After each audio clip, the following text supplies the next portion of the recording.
časovač. Na našej poslednej verejnej diskusii, ktorú som mala 2 týždne dozadu, som si zapla časovač 15 minút po tom, čo som spustila diskusiu, čo nás teda priviedlo potom do takej zvláštnej situácie. Vítam vás všetkých na našej večernej diskusii, tuto v tomto priestore kláštora, ktorá bude o tom, ako pomôcť deťom ľúbiť knihy. A my tu máme zaplatených hostí. Prevažná väčšina sú naši zaplatení hostia, čo sú účastníci našej letnej školy čítania. Zatlískajte si, vítame vás. Ale máme tu aj hosti, ktorí nie sú zaplatení hostia. Smelo zakývajte, sme radi, že tu ste. A keď ste introverti a nechcete sa hlásiť, už ste sa prihlásili. Výborne. My sa dnes večer budeme rozprávať o tom, ako pomáhať deťom ľúbiť knihy. A na toto sme si tu zavolali Zuzku. Ktoré to priezvisko je to prvé? Kováčová Švecina. Prepáč. Ktorá pracuje na Univerzite Mateja Bela, vychováva budúcich pedagógov, niekoľkých z nich sme tu aj mali, aj teda stále máme. Okrem iného je súčasťou reformy nového kurikula, to znamená, že to, podľa čoho sa ponovom bude učiť čítanie a literatúra, a teda Zuzka je zároveň jedna z našich hlavných hostiek na tejto našej letnej škole a niektorí z vás ste už počuli rozprávať, čiže toto je naša prvá hostka.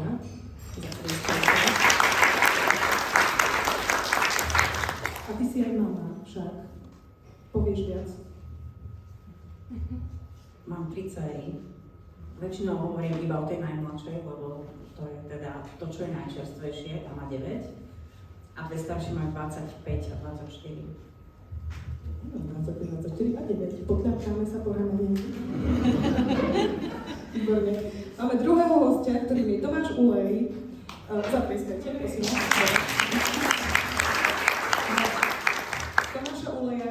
Tomáš Ulej je aforista, veľký následovník Tomáša Janovica, ty si taký fanúšik veľký, áno, presne.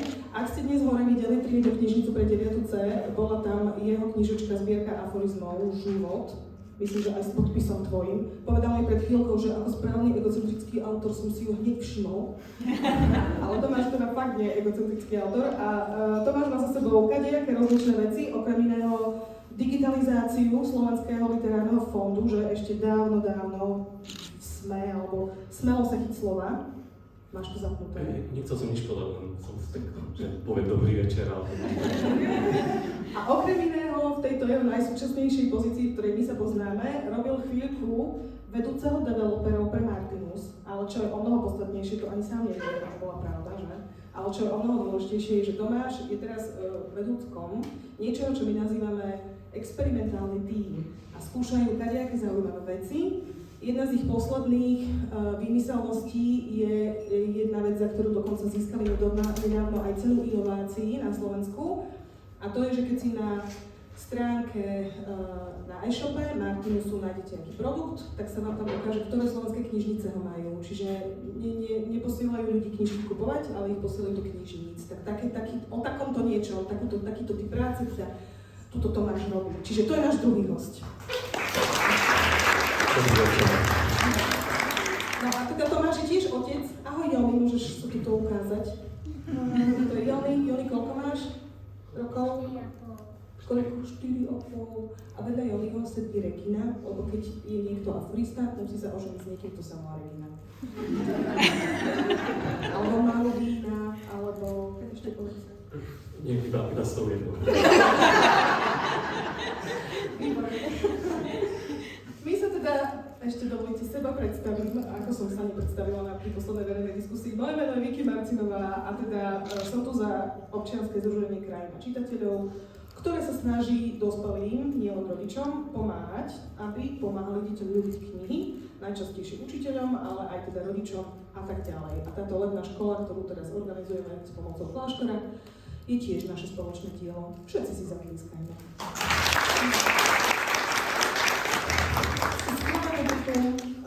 Len ešte viac toho aperovu, prosím, do seba. My sa teda ideme rozprávať o tom, ako pomáhať deťom ľúbiť knihy. A začneme preto rozhovorom o tom detstve, lebo tam sa to vždy začína. A ideme sa teraz rozprávať o detskom čítaní a o nehe. Slovo od slova neha. A ja sa vás teraz najprv, čo začneme interaktívne v publiku, rozmýšľajte aj vy, ja sa vás tak idem opýtať. Mám takú otázku na vás, že či sa vám to čítanie v detstve spája s knihou, či si ho tak pamätáte, a možno, že nie, a to je v poriadku, ale ak áno, tak to jemne zamávajte, že áno. Nie je vás úplne veľa, výborne, dobre. A ešte sa spýtam, že skúste si vybaviť, že keď ste boli deti, koľko kníh ste mali doma? A teraz pozor, ak ste ich mali bambilión a ako moje deti stále na nás sťažujú, že všade sú knižky, tak urobte toto. Ak si ich maličko mali, tak urobte to, že nie úplne veľa, taký menší krúžok tu vidím, veľký kruh tam vidím vzadu, veľký kruh tam vidím, také menší. Dobre, a teraz keď ste dospeli, koľko máte kníh doma? Zacvičili. Výborne, pozor na tie drinky. Výborne. Dobre, idem sa tu raz otočiť tuto na nášho Tomáša, otca. A jemu položím prvú otázku. Tomáš, prosím ťa povedz, čo sa pre teba ako pre rodiča deje, keď si s Milým čítaš ako s tvojim dieťaťom? A o vine možno porozprávať vzťahovo.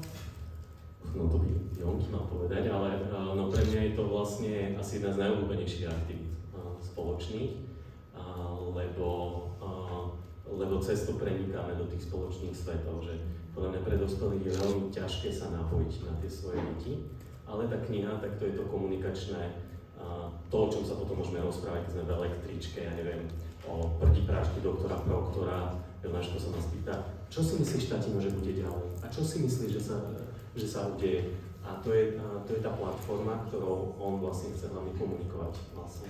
Čiže mne sa to tam spája. A je to samozrejme, číta sa často pred zaspávaním, takže to je tiež vlastne taký pekný predspánkový moment.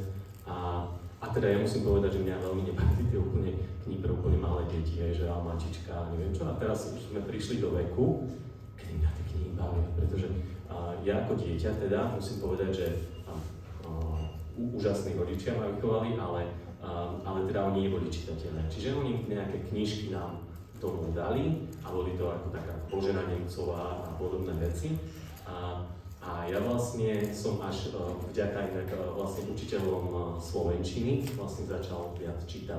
Takže táto časť príbehu, že od Harryho Pottera ďalej, to mám skvelé, lebo to už som si o tom, čo budem čítať, rozhodoval sám, ale trošku mi chýba akože to zábavné čítanie v tom malom veku. Tak to si teraz vlastne trochu aj kompenzujem, že zrazu ten protiprášok, no však to je strašne zaujímavé aj pre mňa čítanie, že ja už ani som tak minulé, lebo jednu časť máme v čítačke, že som zabudol, že vlastne to máme s Joným rozčítané, že to mám otvorené a začal som čítať ďalej. Potom som si uvedomil, že ja som chcel tú detektívku inú čítať a že nemôžem to čítať bez neho, však to je naše spoločné, že chcel by som to čítať ďalej. Ostrahli ste 4,5-ročný syn, ktorému je čítaný protiprášok doktora Proktora, ktorého mi zvyčajne odporúčam pre takých rozčítancov vo veku 10-11 rokov a to je super, to vôbec nehodnotíme. Ale musím povedať napríklad, že už ten druhý diel je taký komplikovanejší. Ale povedz, si ty ten ocko, Joni, možno, že tiež môžeš dotknúť, keď chceš, si ty ten ocko, ktorý mení hlasy, keď číta? No, ja som odchovanec Jezusovho Kubína, takže žiaľ. že trošku to možno prehrávam. No. A keď, to vždy dobré, to je vždy lepšie, a keď si spolu čítate, tak povedz, ako veľmi to je fyzické, že sedí na tebe, dotýka sa ťa, lebo totiž to my sme pred chvíľkou po obede pozorovali, ako si Regi s ním čítala a on jej tak strčil vlasy, ruky do drdolu. A takto je celý čas vlastne mojkal a potom ťa začal ťahať, že v jednom momente. A to ste počuli, A to sme počuli, áno, ako ťa ťahal, ale pýtam sa to práve preto, lebo moje dieťa vždy tiež na mne ležalo a takto mi krútilo moje vlasy, alebo chcelo, aby som ho počas čítania škrápkala. Čiže máte to tak aj vy? Také niečo, akože asi z Regi má viac také, že copík a tak som mal, takže ruku nejak tu a podobne, alebo sa vrtí všelijako, áno, je to také. Výborne. Vy ste ťahali vašich rodičov za vlasy alebo hladkali? Nie? Ideme sa Zuzky opýtať teraz. Ty máš teraz 9-ročnú dceru, si povedala? 10-ročnú? A keď bola menšia, krútila ti vlasy pri čítaní? Áno. Keď starší predtým, povedz. Nie. Nie. A čo je rozdiel? Rozdiel je v tom, že tým starším som nečítala. Ale musím povedať, že ani tej mladšej nečítam, alebo nečítala som, keď som bola, teda ona bola malá a ja som bola mladšia. Lebo až teraz v podstate som múdra, že treba to robiť. a že treba vyberať aj nejaké knižky a že treba sa o tých knižkách rozprávať. Ale ja som s ňou robila úplne inú vec. Ja som jej rozprávala príbehy a to bolo ešte silnejšie, pretože tam bol ten spoločný moment, kedy sme si mohli tie príbehy vymýšľať spolu. A ja som vlastne na nej aplikovala to, čo som zažila ja ako dieťa a čo si pamätám ako úžasné, mäkké a teplé momenty rozprávkových príbehov, ktoré mi rozprával môj starý otec. A teraz keď si predstavíte prázdninu starých rodičov a teraz v lete, leto, zima, to je jedno, proste vždy popoludní to malé dieťa musí spať. Či chce, či nechce, musí spať.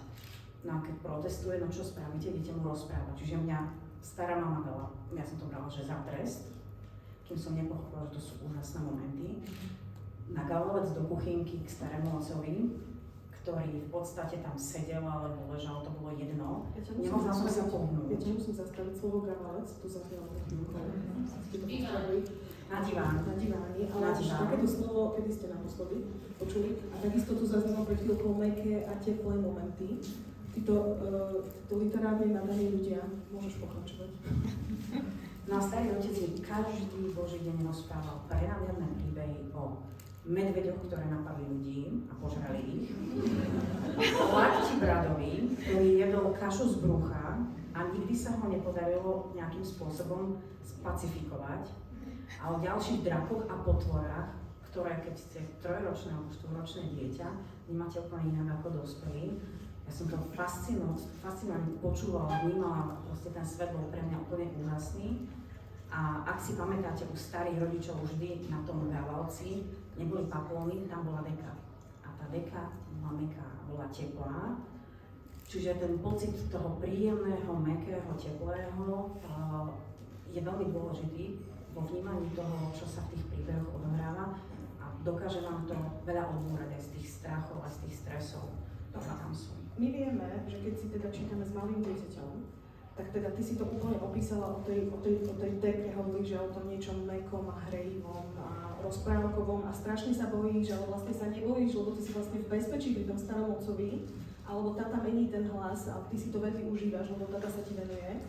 Ale zároveň my vieme, že v tom mäkkom a teplom sa dejú obrovské veci s mozgom toho malého dieťaťa, čo to robí s jazykom, čo to robí so slovnou zásobou, čo to robí s vetnou štruktúrou, ktorú to dieťa chytá do pusy. Vieš nám ešte niečo k tomu priložiť? Teda čo sa deje odborne pri všetkom tom mäkkom? Čo sa to tam ešte? Každý nový príbeh prináša jednak slova, ktoré to dieťa už počulo, ktoré tým, že ich opakovane počúva, opakovane sa ich neskôr pokúša napodobniť, alebo teda hovoriť, sa mu vrievajú do pamäte a učí sa myslieť, chápať, rozumieť slovám. A už sa vám asi stalo, že ten príbeh, keď rozprávate, nikdy nie je taký istý. To dieťa vás napráva, ale ešte ten Lakti Brada tam najprv toto povedal a presne vám to ocituje. Má to veľký vplyv na pamäť detí a to, čo v podstate zažijú z toho kognitívneho hľadiska v spojitosti s tým emocionálnym, sa oveľa dlhšie a hlbšie zapíše do kognitívnych štruktúr toho dieťaťa. Tomáš, skúšaš niekedy s Jolim čítať obľúbené príbehy tak, že mu začneš meniť tie slova a on ťa potom opravuje? Ďakujem za tým, ale nie. To nerovíme. Skúšali ste toto niekedy s vlastnými deťmi? Ak vidia niektoré, už to môže prikyvujete. Áno. Veľká sranda to vie byť, lebo potom vy sa tvárite, že ale čo si, to tak vôbec nie je. A oni povedia, že ty to vôbec nepamätáš. Môžeš to vyskúšať a potom nám daj, prosím ťa, vedieť. Čiže dôležité veci sa tu odohrávajú, ale my si teraz potrebujeme povedať, že vieme, že 1/3 slovenských rodičov deťom nečíta vôbec alebo iba veľmi zriedka. Vieme to zo slovenského prieskumu ešte v roku 2018, 1/3 rodičov. A ako dôvody uvádzajú, že buď nemajú knižky, alebo jednoducho majú nejaké iné spôsoby, akým trávia ten voľný čas.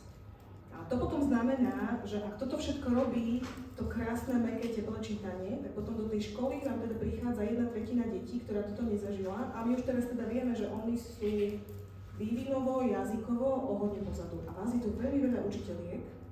A chcem sa spýtať, že skúste takto zdvihnúť ruku, že koľko dní potrebujete na to, keď dostanete prváčikov, alebo nie ani prváčikov, novú triedu, koľko dní potrebujete na to, aby ste zistili, ktoré tie deti prichádzajú z rozčítanejších rodín a ktoré z menej.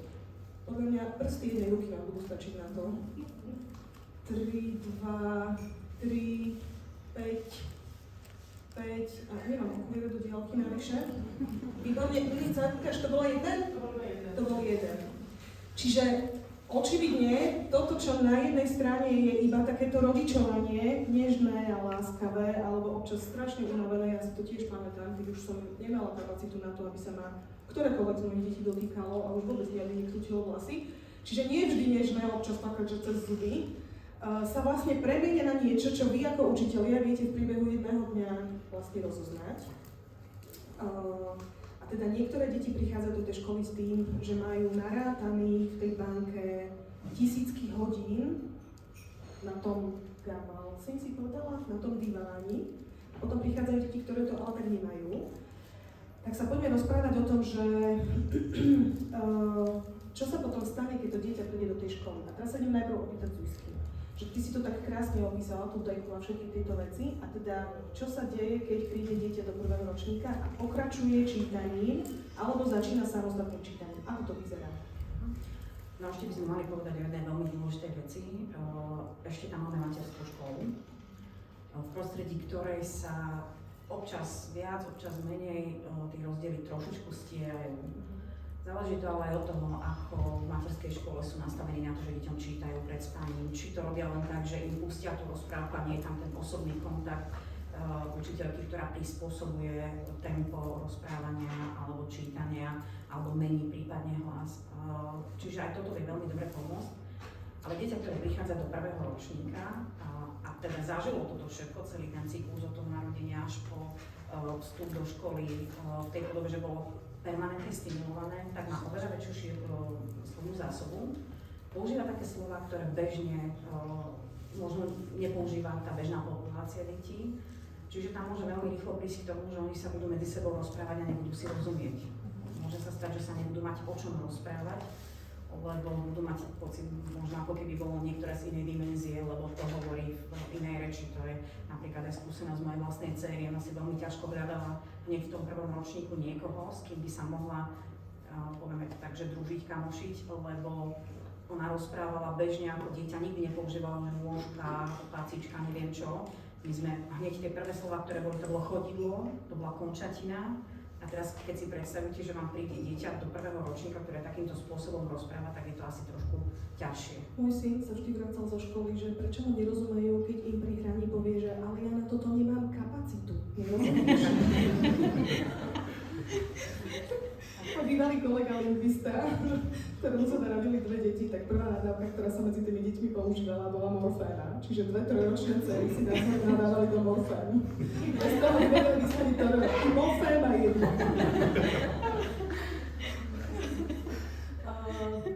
Dobre, ale čo sa deje? Ako sa ten proces učenia sa čítať začne odvíjať? A ako vyzerá?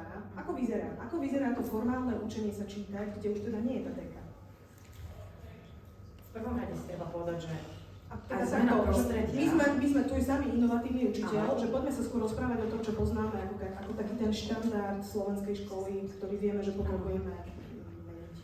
Takže keď sa pozrieme na to prostredie v prvom rade, tak z toho mäkkého a pekného prichádza chladná školská trieda, ktoré sú tvrdé lavice, kde dieťa dostane do ruky šlabikár a teraz v nejakej podobe najprv teda pracujeme s obrázkami pre šlabikárov či pre čítankov a neviem aké obdobia, nebudem to teraz z toho odborného hľadiska vysvetľovať, to všetci viete, ale proste prichádza k tomu, že odrazu chceme od neho, aby rozprávalo o nejakých obrázkoch, aby rozprávalo nejaké príbehy alebo niečo, aby tam hľadalo niečo, čo tam nie je, pričom ono nebolo naučené vôbec ani počúvať tie príbehy, vnímať, rozumieť im v nejakej podobe.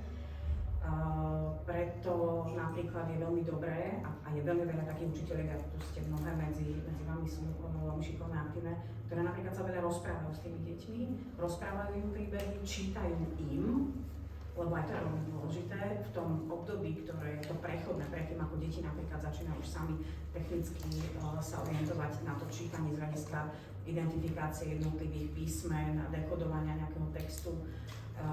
Je dôležité, aby tá fáza počúvania čítaného textu prebehla. Povedme si to jednoduchšími slovami. Je dôležité, aby sa deťom čítalo nahlas. Áno, aby sa deťom čítalo nahlas. Je dôležité, aby sa im čítalo nahlas čo najviac. Čo najviac. väčšina z vás toto naozaj už robí a ak máte deti alebo máte kamarátov, ktorí majú deti, ktorým nejde čítanie úplne dobré, to čítanie na hlas. A možno, že niektorým z vás rovno naskakuje taká otázka, že tak ale pozor, že ja mám 14-ročnú dceru, že ja už jej nemôžem čítať na hlas, tak tu si možno, že môžeme povedať, že jedna vec, že audioknihy sú vždy dobré, audioknihy sú vždy počúvaním, ale hlavne za starých čias, viete, ako to bolo za toho Dickensa. Za Dickensa sa kúpili jedny noviny a stretli sa pred tým kozubom 4 rodiny a tam sa čítal Dickens na pokračovanie, 74 častí, každý týždeň vždy nedeľu jedna, namiesto telky. Čiže my s obľubou vravievame, že to by nemalo mať vlastne hornú vekovú hranicu. Keď nájdete niečo v správach, čo vás prekvapí, tak sa o to idete podeliť, ja neviem, s manželom alebo s kolegom. Že veci, ktoré sú pre nás zaujímavé, tie si budeme navzájom zdieľať, tak to by to pokojne mohlo byť aj s knihami pri starších deťoch a dokonca špeciálne pri starších deťoch, ktoré úplne nebaví to čítanie a ktorým nejde to čítanie dobre. A audioknihy áno alebo nie? Ty máš rada audioknihy? Povedz. Ja mám rada audioknihy, ale ešte radšej mám staré platne. Staré platne. Staré platne s chrumkajúcim, praskajúcim gramofónom. A tie sú ma nezaplatenie. A dokonca mám známeho teraz, ktorý bol u nás v letnom tábore z Polska, ktorý vravel, že jeho dcéra od malička počúvala práve tieto staré platne a na nich sa naučila slovenčinu. Pamätáte si na kazetách Hopsa, Horsa, Zem od Horsa, alebo 3 citróny. Hopsa, Horsa, Zem od Horsa, to si pamätáte, 3 citróny. Šípková ruženka, ktorú naspieval to tam Leopold Haverel ešte, alebo Popolvár s Dušanom Haverelom. Ako? Sol nad zlatou, presne. Zaspávali ste pri kazetách. Kazety sú vlastne len pôvodná forma audiokníh, vlastne v akékoľvek podobe. To médium je jedno, aké je, ale to je otázka na Tomáša. Prosím ťa, ty si pamätáš, aké to bolo, keď si prišiel do prvého ročníka a teda začali ste vyvodzovať písmenka, pracovať so šlabikárom? Nože pospomínaj. Mne sa zdá, že ja už som vlastne tak vedel čítať, keď som prišiel do školy, takže pamätám si len to, že som akože to bolo už také, že známe. Ja myslím, že to bolo, že v september, keď som prišiel do školy, že vlastne ja som dočítal akorát nejakú prvú knižku, že ja som už v škôlke sa trošku akože učil čítať a tak. Čiže pamätám si len to, že to nebolo asi pre mňa ťažké, ale nepamätám si to nejako teraz, že cieľenie, že aké to bolo alebo niečo také. A pamätám si ten pocit, to bolo nejaké, že rozprávkové prviesienky, ale tak nejaká taká knižka sa vydávala, tak veľké písmená a ten objavný pocit, keď som to dočítal, že to si pamätám ten pocit, že som to lúštil ako hieroglyfy, vyslovene tie znaky, že ešte som veľmi pomaly čítal, keď sa mi to podarilo dočítať. To si pamätám, že to bolo naozaj ako keby som rozlúštil nejakú záhadu. To si pamätám, ten pocit, že to bol úplne najkrajší pocit na svete, že dočítanie. A bavilo to čítanka? Pamätáš si? No, asi nebavila, keď si nepamätám. Keď si nepamätáš, asi ťa nebavila. Dobre, otázka do publika opäť. Prosím vás, zdvihnite ručičky a ukážte od 1 do 5, že ako veľmi máte radi knihy a autenticky, vôbec sa to nemusíte, že čo ja som tu v tejto budove, smelo aj keď 2x2, čiže na stupnici 1 až 5, ako veľmi máte radi knihy. 3, dobre, tak to má byť, 5, 4, 5, dozadu nevidím. 5, dobre, ďakujem ti, dobre. A teraz druhá, 5, ďakujem. A teraz druhá otázka. Takto máte radi knihy. Ako, opäť na stupnici 1-5, ste mali radi hodiny čítania alebo literatúry v škole? A teraz asi, trojočka. 0, pani Herbichová. Výborne, dvojočka, Veronika. Mariana, v prvom rade za 5. Dobre, vidím trojky, ešte ukážte. 1, 3. Richard, ako si ty mal rád hodinu literatúry? Ja veľmi. Ty tam sa ríšal, lebo som ho učila literatúru. Ďakujem ti. Dobre, a teraz, ďakujem ti. A teraz otázka, povedzte, že či, ešte raz si pripomente, teda, že ako máte radi tie knihy, hore ruku, aké číslo ste dali teda knižkám? Väčšina 5, asi 5, 4, dobre. A teda, že si položme otázku, že či tá 5, ktorú ste zdvihli na ruke, je teda vďaka tým hodinám literatúry, alebo či je napriek tým hodinám literatúry? Napriek. Viac menej. Ako, Juraj? 50 na 50. 50 na 50. Väčšinovo tu zaznelo, že napriek. Ja som objavila slovenčinu na strednej škole s príchodom novej slovenčinárky, ktorá povedala, že ja tu mám zoznam 50 kníh, ktoré si myslím, že kým budete mať 18, mali by ste mať prečítané. Bolo ich 50, všetkým sa nám oči prevrátili, že ja tu teraz nebudem na maturitnom ročníku čítať 50 kníh, ale ona povedala, že nie, počkajte. A ona každému jednému z nás v triede vybrala jednu knihu. Čiže prišla za mnou a povedala, že ja si to doteraz pamätám, lebo vďaka tomu ja som potom išla študovať na univerzitu, to čo som išla študovať, ona povedala, že ty by si mala prečítať Majstra a Margaretu. Majstra a Margaretu mi dala. A povedala, že podľa mňa bude pre teba prekvapením, ako sa s tebou autor vie rozprávať. Ja som vôbec nerozumela, čo ty myslí, ale tá kniha mi zmenila život. Mňa to neuveriteľné niečo, to so mnou spravilo a vďaka nej tu teraz som. Čiže to nebola taká tá pani, ktorá nosí nejaké zoznamy, ale ona naozaj nám na mieru vymýšľala teda tie knižky podľa toho, ako nás každého v tej triede poznala. Ale ja sa chcem vrátiť k tomu, že ako si vyberáte večer knižky na čítanie, keď si idete si ho čítať, ako to robíte? Popíš nám ten proces. Buď máme niečo rozčítané, že ten výber vlastne už je v knižnici, že ideme do knižnice alebo do knihkupectva, čiže už máme nejakú sadu knížiek a Joni si vyberá, že čo chce. Vyberá si Joni a Joni si vyberá podľa čoho? Obálka, čo ho zaujme, alebo niekedy sú práve že encyklopédie, chce pred spaním, niekedy máme rozčítaný príbeh, tak tam to je jasné, že najbližšie 2 týždne chceme vedieť, ako to dopadne a vlastne, čiže toto robí ten výber, ale to je také rôznorodé. Ale v princípe Joni máme hlavné slovo. Tak? A ty keď už si 1500 krát tú knižku čítal, tak stále idete a stále sa ľúbiš svojho syna a chceš mu dopriať. Áno, najhoršie, keď si vyberá také tie, čo už sme mali dať preč, že pre úplne malé deti, že vyťahne. že Joni toto už naozaj, že toto čítať nebudeme, ale on tak asi nostalgicky zaspomína, tak si vyťahne také. Dobre, pýtam sa ťa to preto, pretože my vieme z veľkého národného amerického prieskumu, že 9 detí z 10, 91% zo 100, deti vo veku 6 až 17, je väčšia šanca, že dočítajú knihu, ak si ju vyberú samé, ale keď sa pozrieme na to, ako to funguje v slovenskom školskom prostredí, tak príchodom do školy sa stráca tá možnosť výberu, pretože prídu na rad tie šlabikáre a tie čítanky. No Zuzi, povedz o tomto výbere a o tom, ako to je. No je to presne tak. V prvom rade sa trápite so šlabikárom, keď sa dotrapíte so šlabikárom, trápite sa s čítankou. Tie čítanky vieme, aké sú, väčšinou sú tam texty, ktoré síce sú fajn na tvorbu nejakých pracovných listov, ale tam to skončí. A v žiadnom prípade nie je úplne možné, aby sa počas vyučovania presne tie veci, ktoré sú v čítankách, riešili na dlhodobé čítanie, na zážitok. To proste nejde. A ešte okrem toho máme zoznamy, ktoré sa tu trádujú, to sme si už tiež vravili, že akási taká nepísaná tradícia alebo nepísané pravidlo ešte stále funguje na mnohých školách. Nejaké tajné zoznamy, povinných kníh, ktoré si medzi sebou učitelia momentálne už aj na sociálnych sieťach vymieňajú a čo čítajú, čo dávaš čítať tým tvojim. A ja mám tento zoznam, oni si tak medzi sebou šerujú a dávajú deťom na výber, že tu máte 10 kníh a z nich si vyberte 2 alebo 3 za pol rok, prečítajte.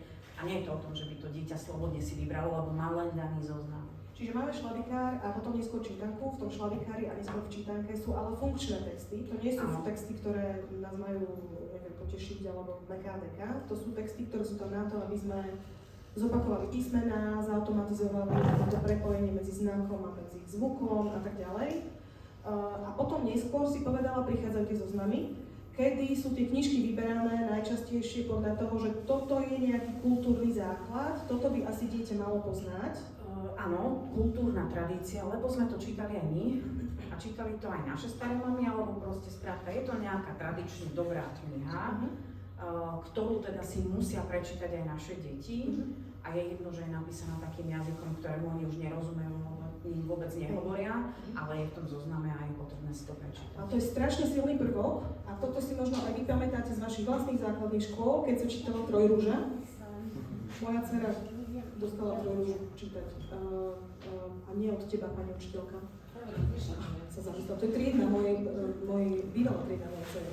Musela čítať Trojrúžu v jednom bode, lebo teda preberali žáner rozprávky a Trojrúža je podľa mňa výborný príklad toho, že my sme to čítali ako deti Jazykovo trojmuža neuveriteľne zostarla, ale čo je dôležité, to, že spadá pod žáner rozprávky a rozprávka sa preberá niekde v 5. ročníku základnej školy a dieťa má vtedy koľko? 10 rokov. Správne, Katka? 10 rokov, 5. ročník, žáner rozprávky. Čo vieme zase z iných prieskumov je, že vo veku 10 rokov decká preferujú detektívky a záhady. Čiže čo sa nám deje je, že v istom bode sa nám ako keby tá kultúrna tradícia, tie zoznamy konzervované začínajú prudko rozchádzať s tým, aké sú v skutočnosti potreby a záujmy tých detí. Detektívky a záhady sú ako keby jedna z nich. A potom vyššie sú to príbehy s postavami, ktorým by sa decká chceli podobať, odvážne a silné. To je vo veku, že 13 až 14 rokov.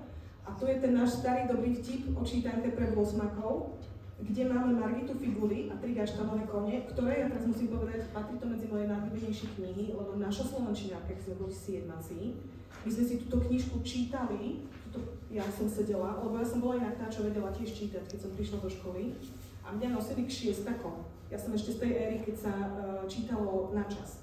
Čiže ma postavili teda pred 6. ročník, pred 3 do 6 takov, bola som taký malý prváčik. Nadýchla som sa, rapotala som 200 slov za minútu, čo je moja bežná kadencia. A potom povedali, že takto máte čítať šiestaci. A zobrali ma do inej šiestackej triedy. Čiže ja som v tom 7. ročníku vlastne na pokračovanie som čítala a prednášala a menila hlasy, už vlastne vtedy som to vedela robiť. Sme si takto prečítali 3 gaštanové kone, vďaka čomu tú knihu poznám.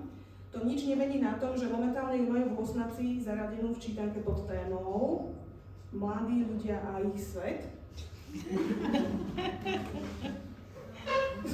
Tu máme dve vydavateľky, jeden Ikar a jedno Slniečko a veľmi dobre sa na tom bavia. Treba povedať, že bez ohľadu na to, aký to je klenot, to nepatrí do témy Mladí ľudia a ich svet. 3 gaštanové kone už nie sú svetom súčasných mladých ľudí, čiže naozaj sa nám rozchádza ako keby to, čo by tie decká chceli čítať a to, čo je im v tej škole predkladané. A čo si potrebujeme povedať je, že podľa tých našich slovenských výsledkov medzinárodných meraní máme 41% detí, ktoré majú doma jednu poličku s knihami, 25 kníh, detských a dospeláckých zároveň. Čiže je o mnoho väčšia šanca, že na tej jednej poličke tých 25 kníh sa bude tak na chladničku zhruba. Čiže na tej chladničke máte tie 3 gaštanové kone, kuchárskú knihu, možno nejaké leporelo, ale nebudú tam knihy s témami, ktoré sú pre mladých ľudí dôležité. Témy, v ktorých sú postavy, ktorým sa chcú podobať. To je súčasná young literatúra, alebo prvé fantasy, alebo prvé sci-fi veci. To sú veci, ktoré oni by chceli čítať, aby to hovorilo im životom. Teraz sa vráte do svojho dospievania a spomente si na knihu, ktorá vás úplne chytila, že úplne, ako keby úplne vypovedala o vás, že toto som ja a mali ste vtedy 14, 15, 16. Čo to bolo? Zuzka, áno, Zuzka sa tak zamyslela, že ja som čítala encyklopédiu včelárstva. Nie, to nemôžem prezrať. Nemôžeš? Tak Ja som v 12 mala prečítaných 5 dielov Angeliky. Ja som v 10. A brala som si ju tajne z maminej police. Aj si čítala potom Grícku čarodejnicu hneď? Samozrejme. A Krásnu Katarínu potom? A to som už nedočítala. Kto z vás ešte čítal Angeliku a hneď áno? Prosím vás, hláste sa. Grícku čarodejnicu, Krásnu Katarínu. Juraj, čo si čítal? Čo si ty čítal, keď si mal 14? Troch pátračov. Nie, Smet po živote. Smet po živote? Životopis. Životopis. Koho? Van Gogh. Van Gogha. A keď si mal, čítal si ty Troch pátračov? Nie. Tomáš, čo si? Áno. A ešte som mala také rada, že Čachtická pani. Výborné publikum. Edícia Čajka. Presne tak. Ale, dobre, veľmi dobre, ale spomente si, že o čom boli všetky tieto príbehy. To boli všetko tie strašne krásne dievčatá, ktorými sme vlastne všetky chceli byť. Ja som prestala Krásnu Katarínu čítať v bode, keď nejaký, podľa mňa 15. pastier v tom príbehu ju prenocoval, lebo nemala kde zmoknutá proste prespať a ráno ju požiadal o ruku, lebo povedal, že on už takú krásnu ženu nenájde a vtedy som si povedala, ale tak stačilo.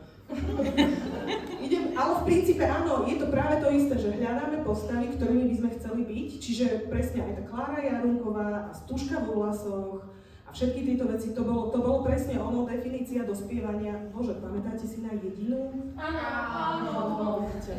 Dospievanie. Musíme sa Tomáša opýtať, čo si ty čítal? Čo je knižka tvojho dospievania, ktorá by ho úplne že Tak áno, Traja patračí, Harry Potter som začínal, keď som... Koľko máš rokov? Podľa mňa sme mali tak 12, keď začínal Harry Potter. Začal vychádzať a ja si pamätám ten moment, učiteľka slovenčiny došla. To je veľmi, lebo my sa tu o Angelikách, vieš. Ja. Vekový rozdiel strašne veľký. Ale ja som si teraz spomenul na takú vec, ktorá vlastne neviem, či som na to hrdý, ale ja som na to úplne zabudol, že ja som vlastne čítal denník Adriana Mola. Tak niečo bolo, že? Ja som na to totálne zabudol a to si pamätám, že to som ho dal. Akože fakt neviem spätne, že aká veľmi dobrá literatúra to bola. veľmi dobrá. No a povedz, čo bolo na denníkovi? Spomínaš si? No tak áno, z dospievanie a teraz ja neviem, tak neúspech u dievča, on tam neviem, čo som Bol zarúbený do hokej, ako sa volala Pamela? Sa volala, nepamätáte si? Rebeka? Áno. Ktoré? Jedno z toho. Pamätám si, že ten zalúbený a všetky tie také akože trampoty dospievania tam boli veľmi silno vystihnuté. Dobre, Zuzka Herbrichová, ty myslím, že nám povieš, že v nových čítankách denník Adriana Mola už je ako úryvok, myslím si, že je. V tých nových veľkých je, áno. Aj Harry Potter tam je. Ale teraz sa zamyslíme nad tým, že keď to teda dostanete v tej škole na tú úlohu a analyzuje sa tam kadečo, aký je v tom rozdiel? Aký je rozdiel v čítaní Adriana Mola na hodine? Ešte by som sa hambil asi strašne, kebyže to v škole rozoberáme, neviem. Ale tak možno, že by sa to dalo tak dobre postaviť a rozoberať s deťmi, ale to je niečo, čo som chcel čítať. A možno keď sme to čítali viac, sme sa my o tom ako potajne rozprávali, čo tam všetko bolo a čo tam on akože, že tam všeličo bolo. Ale teraz kebyže s učiteľkou to rozoberali, ja by som sa asi strašne hambil. Môj pocit, hej, že to... Ja by som asi tiež nechcela učiteľke povedať, že si nastávajúcou predstavujem akože Freja Bejra. Ale v mojich očiach bol neskutočne krásny a preto som milovala potom aj príbeh Klasimové, takže ale to vlastne je niečo v takom, to, že ľutujeme, alebo tak akože chceme sa starať o niekoho, hej, ale určite by som sa o tom nebavila v škole. No a čo je teda to, čo robí ten rozdiel, kedy knihu, ktorú by sme že uznávame a zbožňujeme, že čo robí ten rozdiel, že odrazu má byť v triede, máme z nej mať nejaký úryvok, máme sa o tom rozprávať a prečo odrazu to nie je vlastne taká dobrá kniha?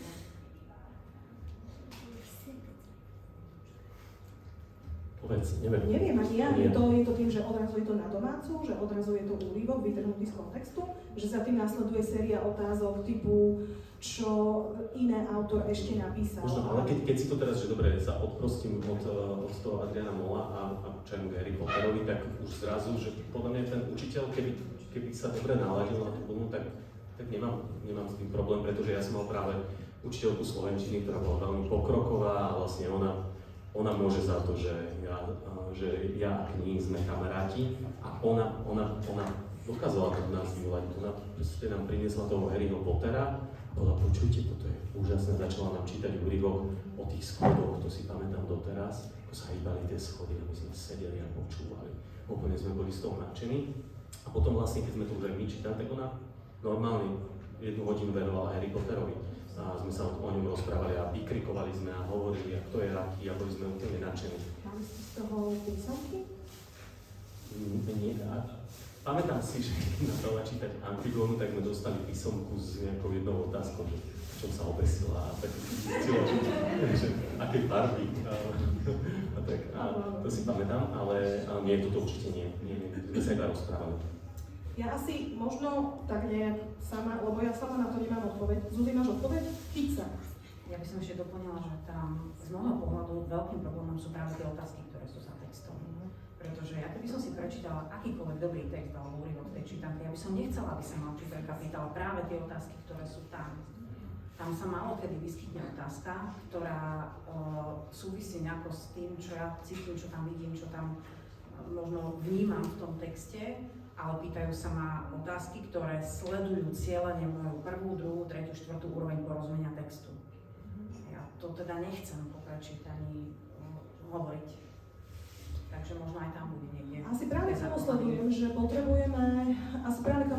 potrebujeme, my teda asi potrebujeme tie texty, v ktorých sa dozvedáme o nejakých základných kultúrnych pilieroch našich, lebo to je dôležité, aj ten Mormon, o ktorom sme si rozprávali 2 dní dozadu, ale asi potrebujeme, a z tých teda dobre, z nich sa hodnotíme a nech to nejak dekonštruujeme a rozoberáme na drobné, ale asi zároveň potrebujeme aj knihy, ktoré čítame veľa, ale nikto nám do nich nehovorí, nikto nás nenúti o nich rozprávať, ak nechceme. Nikto nechce, aby sme o nich robili projekty, aby sme ich vystavovali niekam na steny a tak ďalej. Asi prosto jednoducho tu máme, že 2 skupiny kníh, a jedny aj druhé z nás robia čitateľov, každé úplne iným spôsobom, ale ty už si použila slovo zážitok, a tá druhá skupina je asi tá viac zážitková, ale pri najmenšom to je ako keby ten o mnoho bližší zážitok k tej deke a k tomu mäkkému a k tomu teplému. No ale ešte tak, aby sme úplne nezostali takí, že čítanky unblock dáme preč, Áno. tak treba podotknúť jednu veľmi dôležitú vec, že majú obrovskú funkciu práve pre tie deti, ktoré nemajú doma tie knihy. To je vlastne ich prvý a možno aj jediný kontakt s nejakým typom literárneho umenia, takže je potrebné, aby nejaký takýto text bol. Druhá vec je, že ako je ten text koncipovaný a to všetko vlastne ponúka aj pre týchto čitateľov. Tu sa zastávame pri tej jednej poličke na knihy, čo je zhruba v šírke chladničky, na ktorú sa navodí tých 25 kníh. A že teda takýchto 25 kníh, ktoré sú pre deti aj pre dospelých zároveň, teda máme v strašne vysokom percente slovenských detí, 41%, to je naozaj veľmi veľa, to je vlastne ten najnovší údaj Daniela z 2021, tá písa? 2021, že? 21. A to sa nám napája na to, zároveň to hrozivo vysoké číslo o čitateľskom sebavedomí, ktoré mimochodom včera zaznelo v správach RTVS, alebo STAR, alebo ako to na teraz krátku. Prvýkrát sme tam mali zmienené čitateľské sebavedomie vo verejnoprávnej televízii, kde teda 57% našich 15-ročných o sebe nevie povedať, že sú skúsenými čitateľmi. A to je strašne zaujímavé, pretože strávia vlastne 8 rokov alebo 9 rokov v intervenčnom programe štúdia, čítania a potom literatúry a napriek tomu 57% o sebe nevie povedať, že sú skúsenými čitateľmi a znamená to v preklade z tých rozličných otázok, ktoré v tom testovaní písa sú im kladené, že sa nedokážu sústrediť na dlhšie texty. Že ak sú tam neznáme slova, nedokážu im porozumieť povedzme z významu. Že ich to vyslovene vyčerpáva. Toto všetko nám dáva dohromady, to čitateľské sebavedomie a to je strašne vysoké číslo. Čo vieme my robiť pre také vysoké percento detí? Čo vieme my robiť pre tie naše vlastné deti? A čo vieme robiť pre ostatné deti? Tomáš, chytáš sa mikrofónu. Ja chcem povedať.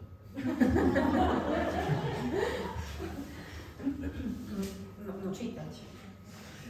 Musíš viac povedať. Čítať im a nechať čítať aj ich. A nechať ich vyberať sa.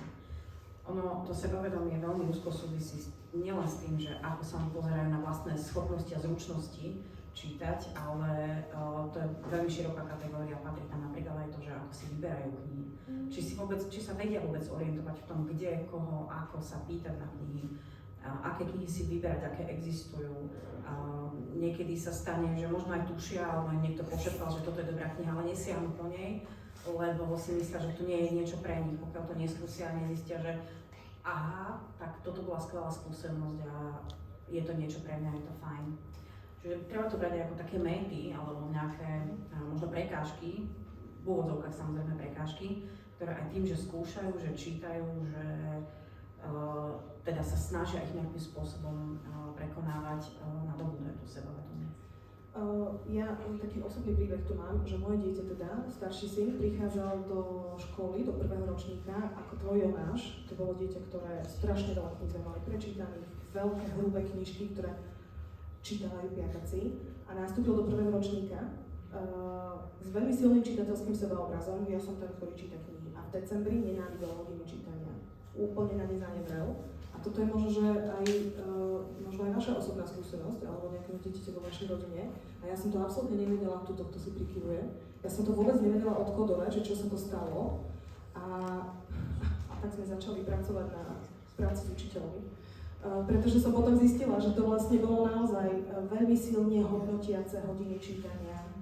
z práce s veľmi, veľmi zlými textami, ktoré sú zastaralé, s náročnou slovnou zásobou a komplikovanou vednou konštrukciou. To je teda niečo na tej práci, ako keby v škole bude, pretože na nás doma sa nič nezmenilo. To, čo sa zmenilo, bolo, že on už odrazu ani so mnou si nechcel čítať, on už ani mňa nechcel počúvať, on sa úplne ako keby pred tými knižkami zatvoril. Potom sme ho zobrali z tej školy preč a dali sme ho aj z dcerelka do rúk našej Mariane a moja dcera miluje školu, miluje knižky a ruky nám ti budú rozkávať. Pani učiteľka, potľapkajte sa po ramene. Všetky sa potľapkajte po ramene, lebo zázraky robíte v životoch vašich žiakov. Ja som sa teda išla ale opýtať na to a preklapáme sa vlastne ako keby do tej tretej časti. Ty si povedala, že nechajte deti vyberať, pozorovať, ako sa vyberajú. Ale my ako dospelí do toho častokrát vkladáme strašne veľa hodnotenia. Čo je toto za knižka? Veď o tom, že sa rozprávali tieto 4 dní. Ty by si už dávno mala čítať niečo iné. A prečo sú tam ešte obrázky? A to naozaj komiks, to čo je za blbosť? Čo mi to ukazuješ? Tam sú samé obrázky, veľmi veľa hodnotenia do toho vstupuje. A tu sa už dostávame k právam čitateľa. Čo sú to tie práva čitateľa, kde jedno z nich je, nech si to dieťa číta čokoľvek, hoci aj kuchárskú knihu, lebo ak ho to baví, tak ešte aj užitok z toho bude, ale dôležité je zažívať potešenie pri akomkoľvek type vlastne textu. A jedno z tých strašne dôležitých práv čitateľa je možnosť tú knižku odložiť, keď vás nebaví. Vy toto robíte? Keď vás knižka nebaví, čo robíte? Odkladáš, ideš po inej? Odkladám. Ideš po inej. Ale málo kedy sa k nej vrátim. Málo kedy sa k nej vrátiš. Ale môžem napríklad povedať o mojej dcere. Ona bežne má rozčítaných, otvorených 5 alebo 6 kníh. Ja som taká. Sú v rôznej náročnosti, má otvorený komiks, má cudzojazyčnú knihu otvorenú, má obrázkovú knihu otvorenú, dokonca časopis. Ona je, ako hovoríme, že knihomorov, že sú proste zažratí do kníh, tak ona je zažratá do časopisov, na to zbieranie môžeme to vyhodiť, už neviem, kam to budem dávať, budeme tapetovať s tým. Ale ona proste argumentuje tým, že nemám sa jej do toho starať, to je jej vec. Kedy ona si čo vyberá a kedy čo číta. A keď mi napríklad povedala, že teraz si vyberiem toto, lebo ja som príliš unavená, aby som vnímala teraz toto druhé, tak vtedy som pochopila, že ja nemôžem tomu dieťaťu diktovať, že ale musíš si do čitateľského denníka niečo zapísať, tak potrebuješ toto dočítať, lebo máme nejaký termín. Ona si to potom oveľa lepšie užije, keď to bude čítať vtedy, keď nebude taká unavená, keď potom siahne sama. Hovoríš, hej, že ty hovoríš o veľkej miere slobody v tom čítaní, v tom čo a kedy a nechanie to v rukách. A ja mám pocit, a možno aj si to pamätám z vlastnej základnej školy, že skôr nám bol predostierený taký ideálny čitateľ. Ale veď za každých okolností vždy máš vládať čítať niečo, čo dostalo cenu Nobelovú za literatúru. Ja sa vás idem teraz opýtať. Zabudla som, čo som sa vás išla opýtať. Aha, už vieš. Že či teda odložíte, alebo a už sa k nej nevrátite a zoberiete inú, alebo sa trápite. Tak kto sa trápi zlou knižkou, môže sa prihláste. Ruky hore, Tomáš. Čo je toto? Čiže kto sa trápite? To je strašne zaujímavé, ale je vás to menej a neviem, ako sa vás to opýtať, aby to bolo interaktívne. Ako dlho vám to potom trvá sa vytrápiť? A čo potom z toho máte? Že odmeníte sa nejako? Skúste mi to povedať. Ty sa trápiš? Si sa hlásila? Ja potom tú knihu odložím, ale mám výčitky, že som Máš výčitky? To je strašne zaujímavé. Ešte niečo? A nevieš, čo s tým máš robiť? Počúvaj, Shakespeare by nechcel, aby pri ňom niekto trpel. Ani Dickens, nikto z nich nepíše preto, aby sme umierali. Prosím vás, nikto z nich nepísal preto, aby sme sa prekonávali a aby nám bolo ťažko. Tomáš, vy ste robili takýto experiment, prosím ťa, povedz nám. Áno, no my sme práve toto skúmali, že ako to ľudia majú a vlastne kedy nečítajú, kedy čítajú. A to jednak je zaujímavá otázka, že keď sa kohokoľvek spýtate, že či číta dosť, tak každý povie, že číta málo. A prečo mám málo času na čítanie. A vlastne potom, ale keď sme skúmali hlbšie, lebo to povieme všetci, vždy máme na všetko málo času, ale keď sme to skúmali hlbšie, tak sme vlastne prišli na to, že je tam veľmi silná väzba s tým, že či tá kniha, ktorú naposledy čítali, tak či to bol teda podarený príbeh pre toho človeka alebo nie.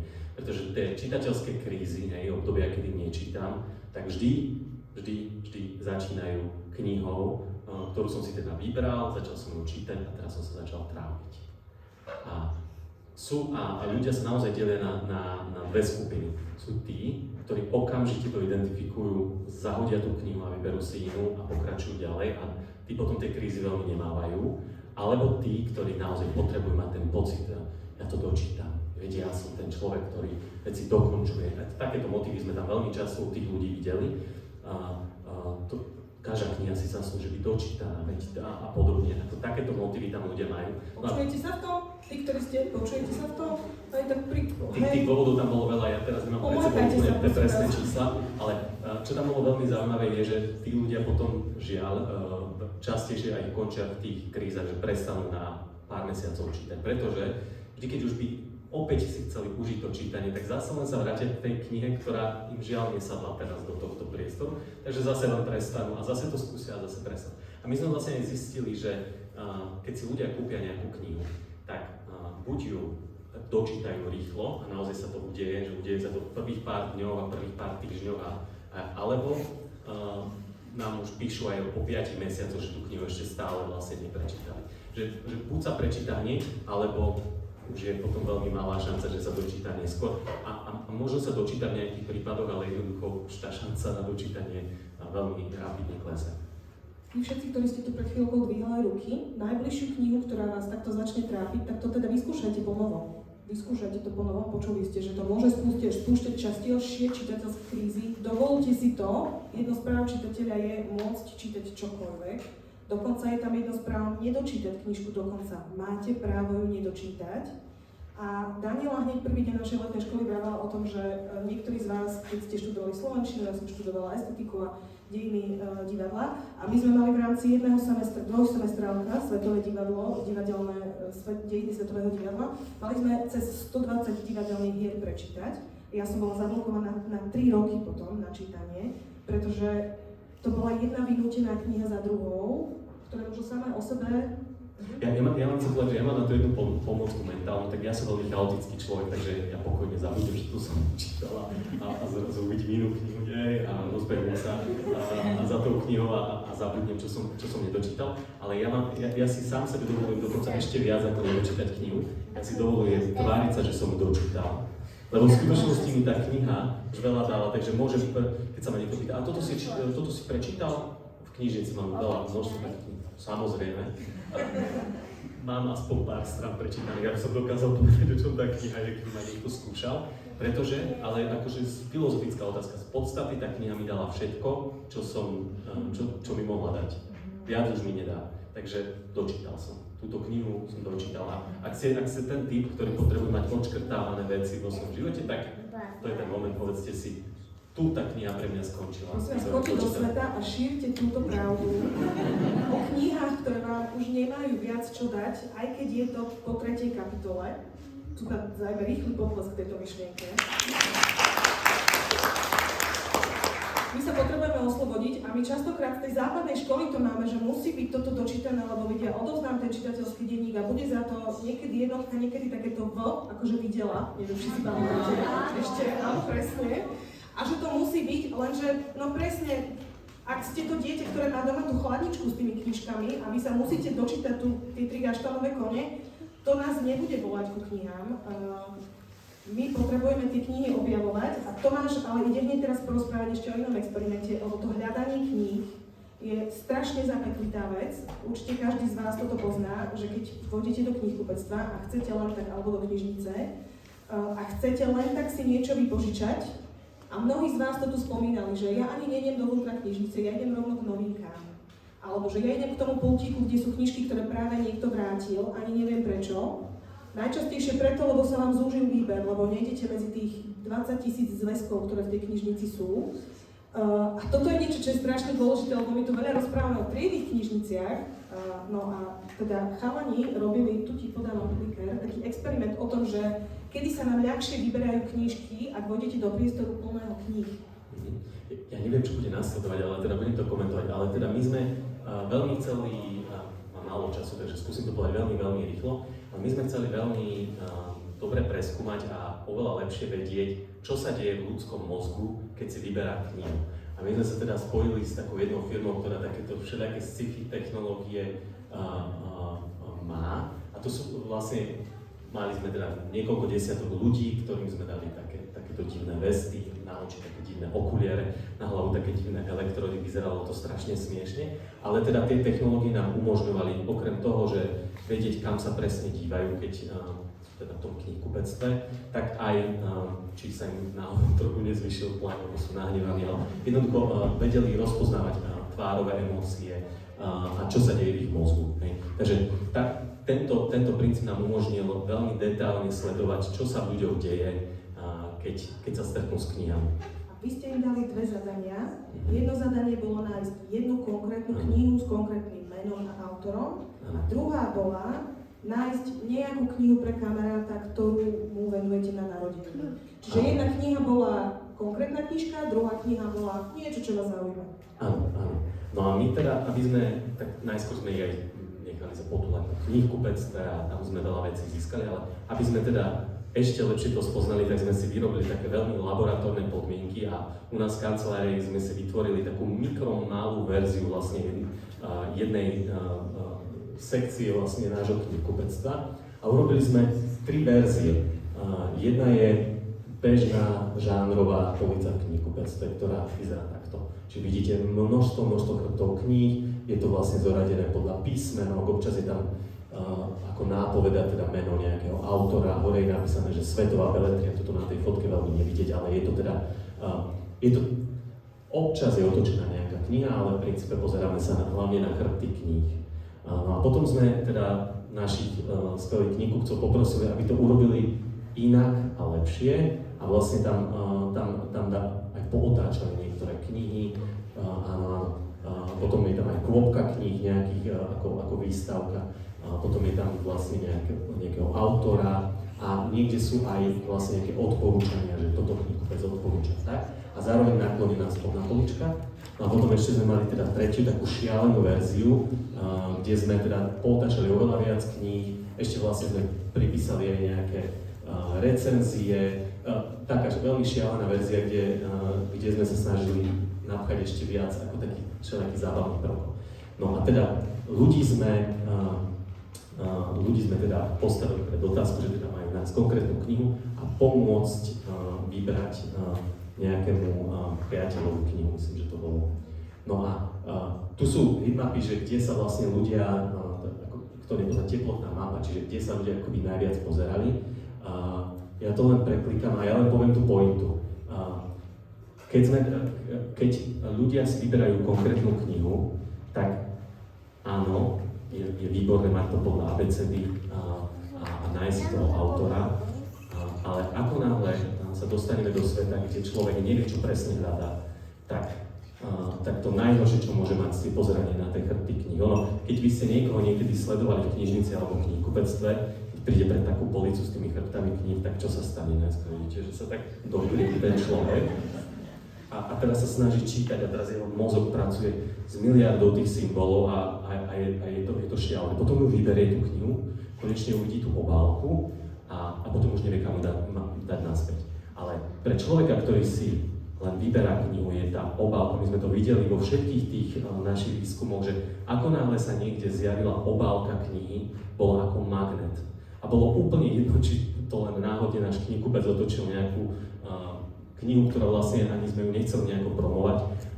To isté stolíky, to isté akékoľvek vlastne vystavenie front face tou prednou stranou funguje ako extrémny magnet. A tam ešte dochádza takým zvláštnym veciam, ktoré nám tam tí ľudia popisovali, že vlastne úplne ideálny scenár na to, keď si vyberú nejakú knihu, alebo keď popisujú, prečo si nejakú knihu vybrali, je, že uvidel som to, zaujalo ma to a teraz sa mi v hlave začali vytvárať odkazy na niečo, čo som už zažil predtým. A teraz môže sa stať, že priamo tú knihu som videl v newsletteri. Mohlo sa stať, že niekto mi o nej hovoril, pani učiteľka spomenula v škole, že toto je výborná vec, spolužiak spomenul to meno, alebo wow, to je krásny obrázok, pripomína mi moje detstvo, ja neviem, čokoľvek sa tam udeje, niečo sa tam udeje a tá chémia vlastne človeka akože pobudí k tomu, že si musí tú knihu pozrieť a trochu sa do nej načítať.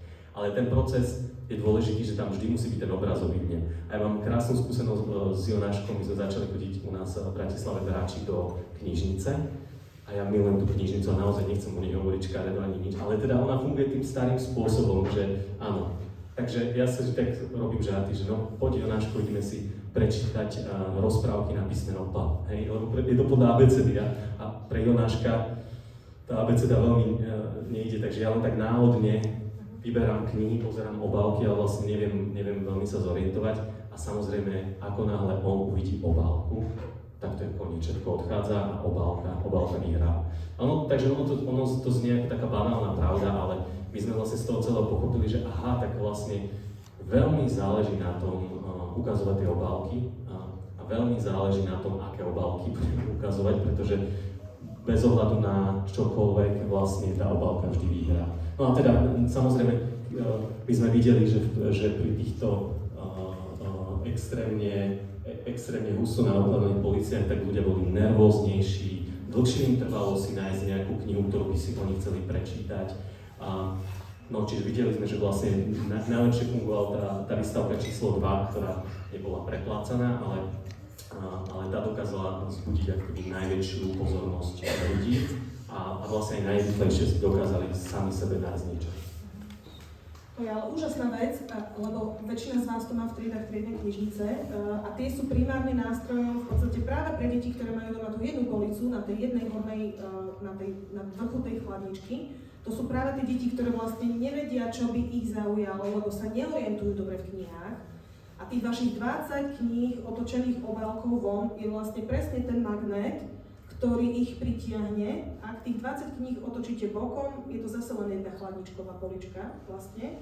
Ak sú otočené predom, majú teda väčšiu šancu na to, aby zaujali. Ešte o to viacej, že veľakrát tie triedy, alebo aj detské izby, alebo teda triedy v materských školách, sú naozaj farebne šialene preplnené, farebné koberce, Lego kocky, hračky, lopty.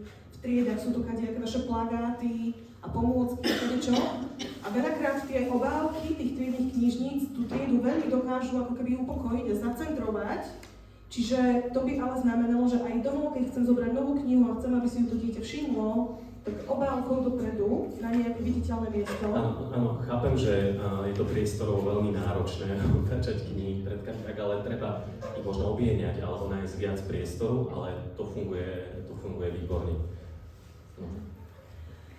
Dobre, ideme do finále. Tak len kývnite na mňa, že toto bolo dobré. Ste si pokývkali. Áno, v tých knižniciach je to náročné s tým abecedným poriadkom, lebo koľkokrát viete, že váš obľúbený autor, ten, ktorý stále píše o kadení a o všiach a o soploch, ako sa volala tá knižka, taká veľká, hrubá, červená? Ako viete, že to hľadáte pod dvojitým V, lebo to je Valiance? Málo kedy viete, že to je pod dvojitým V, lebo to je Valiance. Väčšinou to idete hľadať no nejako inak, budete tam blúdiť.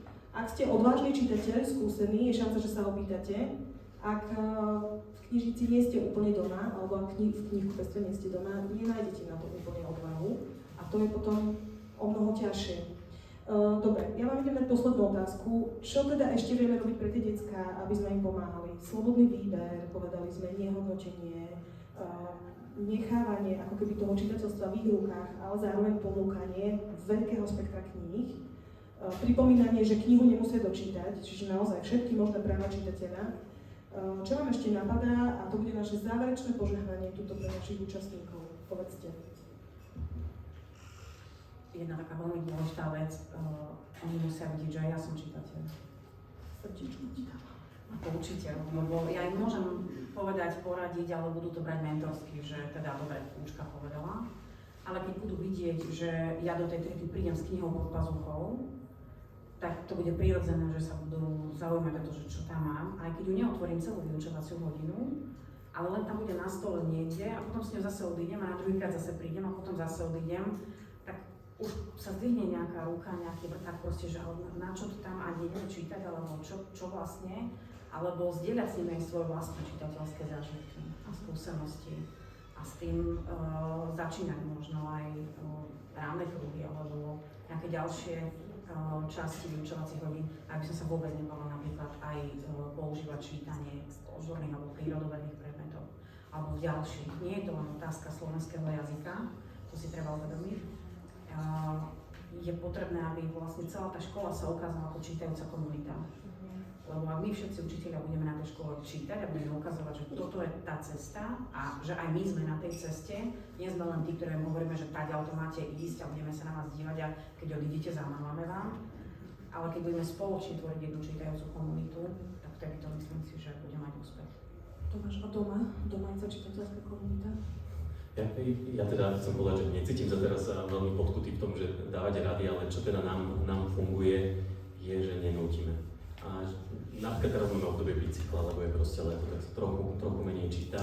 Ja sa bojím toho, že on to prestane mať rád a viem, že v prípade zeleniny to tak nefunguje, že musíš zeleninu a zeleninu treba jesť a teraz je zelenina neobľúbená, tak z toho som si zobral ja sám pre seba tú analógiu a keď nechce čítať, tak proste nečítame. Ale zatiaľ teda veľmi často chce a keď nechce ísť do knižnice po škôlke, tak nejdeme proste do knižnice po škôlke, lebo potom to je vlastne to, čo je zábava, to, čo sa môže a to, čo sa sní. To mi zatiaľ veľmi funguje, toho sa držím, ale tak neviem, možno sa to niekedy zmení, ale na teraz, aj keby som veľmi chcel, tak vždy si zakážem, že byť nejaký striktný. Dobre, a ja už len dodám, že zo pár z vás už tu má deti v dospievajúcom veku, moje deti sú tiež v dospievajúcom veku a tiež ste vraveli, že a už teraz ale nejde o bicykel, už ide o TikToky, o tom sme sa tiež dnes rozprávali a že to je teda vážna vec. A ja už tu len dodám, že u nás doma funguje o tej 7:00 povedať, že a teraz máme prosto čítaciu chvíľku a všetci sa tam stretneme. A môj muž číta na tablete, v aplikácii, ja čítam papierové knihy a moje deti síce zhundraním, ale prídu. Povieme si, že sedíme 20 minút, ale my tam aj tak väčšinou zotrváme hodinu, lebo sa vypne telka, nič iné nám nezaberá. Len prosto oni, aby videli, že teda čítame aj my. A nevždy sa mi chce, tak si povedzme, ale ako inak. Že? Dobre. Veľmi pekne vám ďakujeme za pozornosť. Ja vám tu teda odovzdávam Tomáša Oloja, Zuzku Kovačovú-Švecovú a teda diskusiu vás prevádzala Víte Marcinová. Dajte si ešte aperol a majte veľmi pekný večer.